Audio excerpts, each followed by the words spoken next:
Okay, so I'm recording this on my webcam, and that may be a mistake because it likes to autofocus a lot. But my iPad's giving me problems, so webcam it is. Uh, yeah, so first off, I'm going to go into my non-spoiler thoughts on Black Panther Wakanda Forever, and then I'm going to go and discuss certain plot points, and for that, there will be spoilers. So, yeah.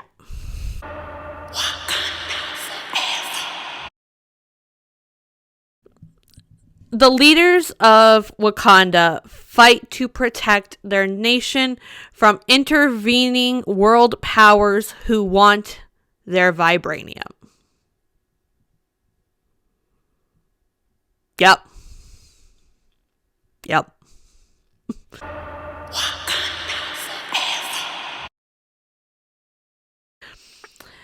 So, I was expecting this movie to be an emotional movie. We lost Chadwick Boseman.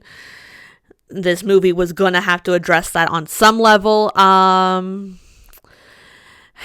it was an emotional movie. It just wasn't as heartbreaking as I was expecting it to be.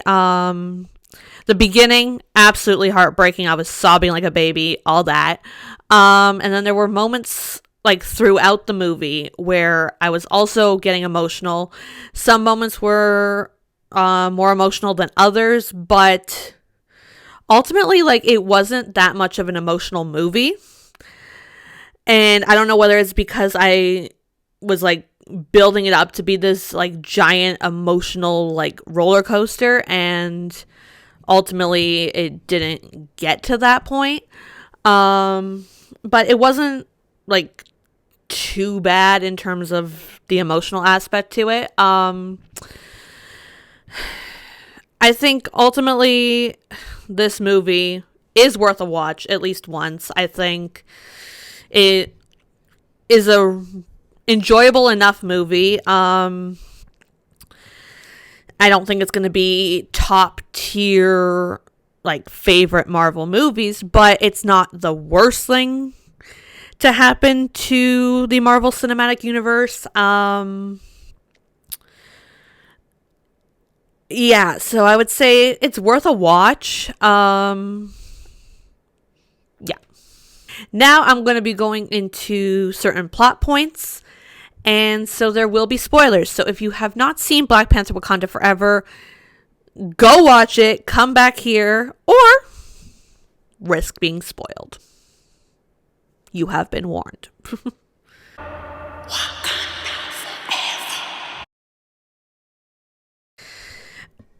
Okay, let's address the elephant in the room.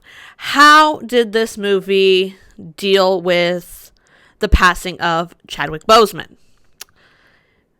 Well, basically, the movie starts off, Shuri's in the lab. She's working on finding a cure for the very sick T'Challa. He's sick. He's dying. A little too close to home, maybe. Sure. But yeah, while Shuri's trying to find a cure, Queen Ramonda comes in, and it's revealed that T'Challa has died. Off screen, obviously. Yeah, this was the moment in the movie where I was sobbing uncontrollably. Because it hit way too close to the realism. Like, oh boy. Yeah. Like, it was a good moment. Just gut punch.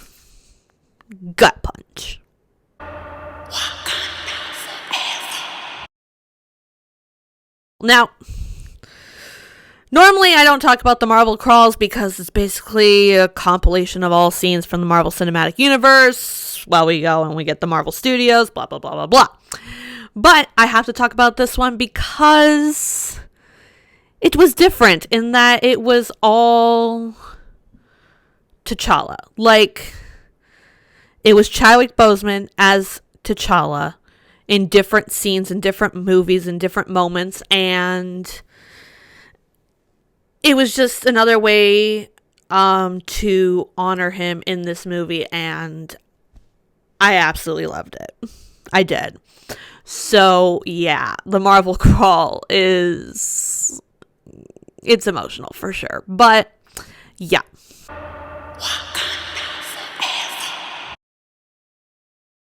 Okay, so I probably should have pointed out that I'm going in no particular order. Going in no particular order. So Shuri and Riri, their dynamic with each other is, I love it. Like, because they're both young and they're both smart, and just like the two of them together, they're just so much fun. I will also point out that this movie has made me slightly more excited for the Ironheart series. Only slightly, though. But I am happy that we got Riri Williams introduced in this movie because we got to know her. And I'm like, okay, she's fun.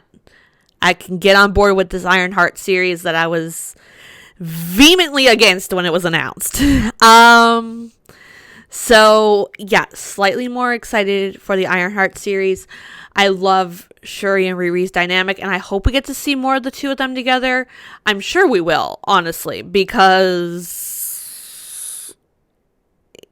how could you not give us more of these two together?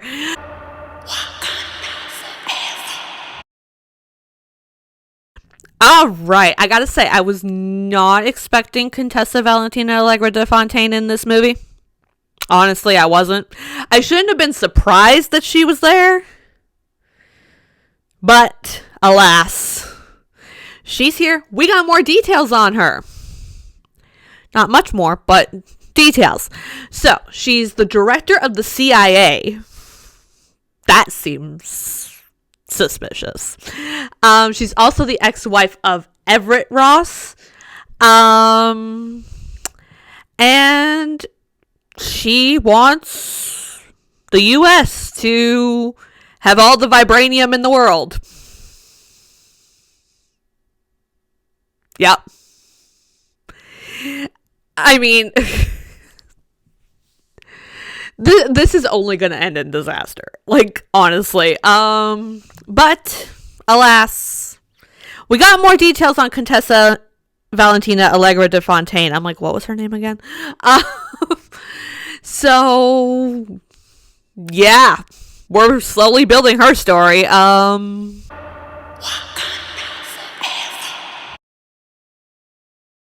So, Okoye wants to take Shuri on the mission with her. Queen Ramonda's like, no. But eventually lets Shuri go. Okoye loses track of Shuri and Riri when they're kidnapped. And Queen Ramonda is not happy. She fires Okoye. And again, it was the emotional moment brought on by Angela Bassett when she says, I am queen of the most powerful nation in the world, and my entire family is gone. Have I not given everything? Y'all, this movie is filled with emotional moments. But anyways, Shuri's missing. Queen Ramonda, she needs help finding her. So she goes and she finds Nakia in Haiti. Naturally. And I love Nakia scenes. She obviously rescues Shuri. And she has a conversation with Okoye. Where Okoye's like, yeah, you just like took off. And that hurt. And I was like, yeah, it did. But she has a reason, and we'll get there.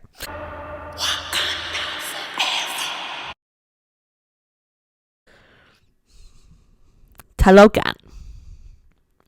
So basically, a Yucatan Mayan tribe was dying due to smallpox.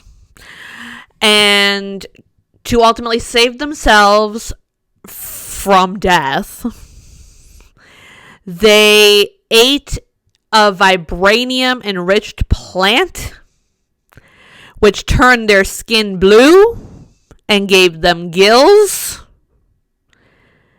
And then once they were in the water, they were able to breathe and their skin colors were restored.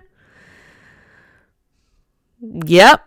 Namor, having been born in the water, is a mutant. Also, he named himself Namor because a Spanish man told him that, you know, he was without love when he was a child, and ultimately he settled on the name Namor because he has no love for the selfish world. Yeah. I mean, look, we're building a civilization. We're creating, you know, this lore behind this underwater nation. I just fine. Fine.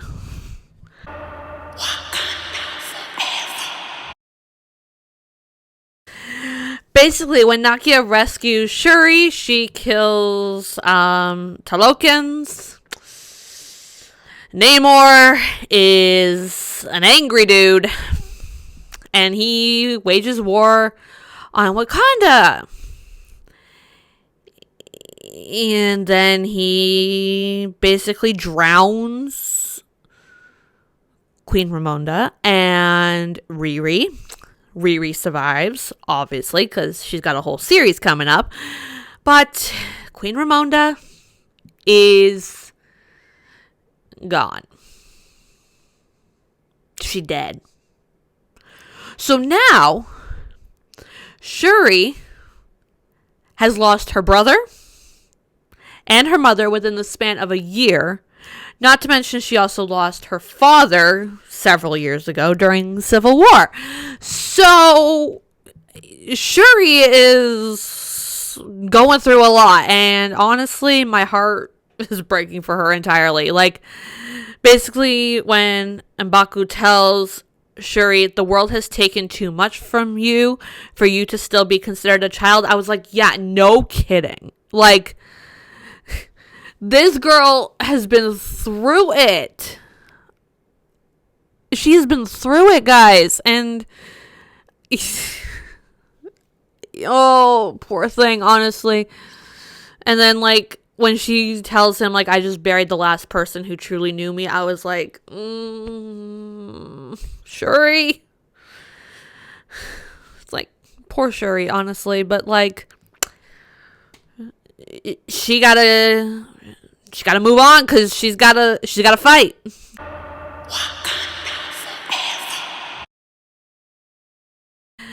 The Black Panther has never failed to protect Wakanda. My brother is dead, but it doesn't mean the Black Panther is gone. Now, it was not shocking that Shuri became the next Black Panther.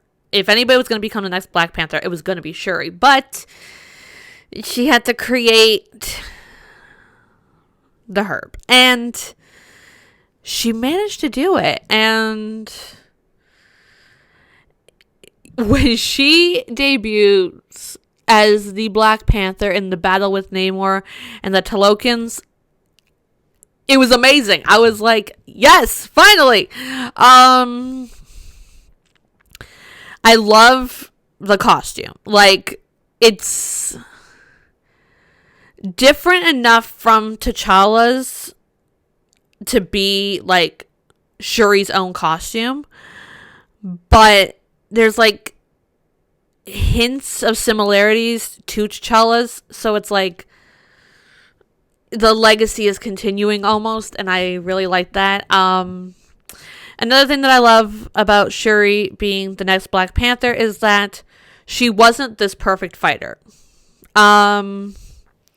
Oftentimes I feel like superhero movies, as soon as somebody becomes the superhero, they're automatically this very gifted and skilled fighter, and that wasn't necessarily Shuri. Like, yes, she was good, but she wasn't perfect, and she was struggling to hold her own with Namor, and I really liked that. Like, because the potential for her to be this amazing fighter is there, obviously, but it's something that she has to, like, work towards, sort of thing. And I really do look forward to seeing her grow on her journey. Hopefully we will. I mean, I'm sure we will, but who knows anymore. I also like that while she was consumed by vengeance and wanted Namor dead, like, yeah, who doesn't at this point? She ultimately spared him. So we got one post-credit scene, which is kind of shocking because I feel like recently, like, there's been more than one post-credit scene. But nonetheless, we have one post-credit scene, and it's really, really sweet. Like, Shuri meets her nephew. Yeah.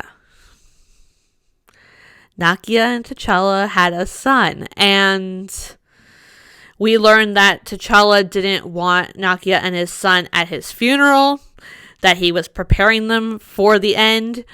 We also learned that Queen Ramonda did meet him.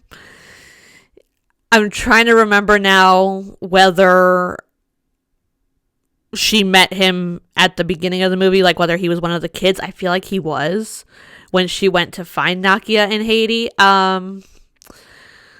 But yeah, apparently Ramonda did meet him. And when he says, "My name is Prince T'Challa, son of King T'Challa," I broke down again. So I was sobbing like a baby at the beginning of the movie. I was sobbing like a baby at the end of the movie. And somewhat sobbing throughout the movie. Guys, this was an emotional journey.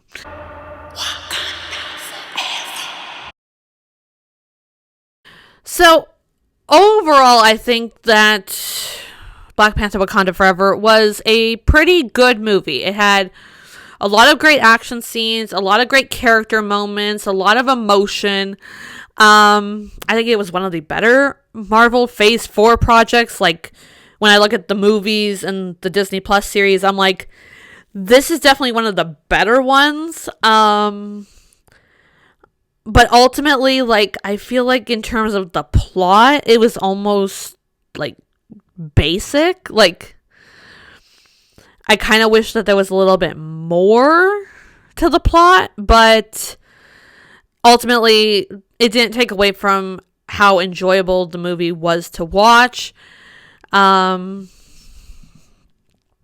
so, I mean, it was still an enjoyable movie to watch, even though the plot was basic. It was the acting and the character moments and the great action scenes that really sold this movie. Let me know what you all thought of Black Panther Wakanda Forever. I'm really curious to hear everybody's thoughts, whether they liked it, whether they didn't like it. I'm really curious to hear all your thoughts in the comments down below. Thanks for watching the video. Don't forget to subscribe if you want more Marvel content.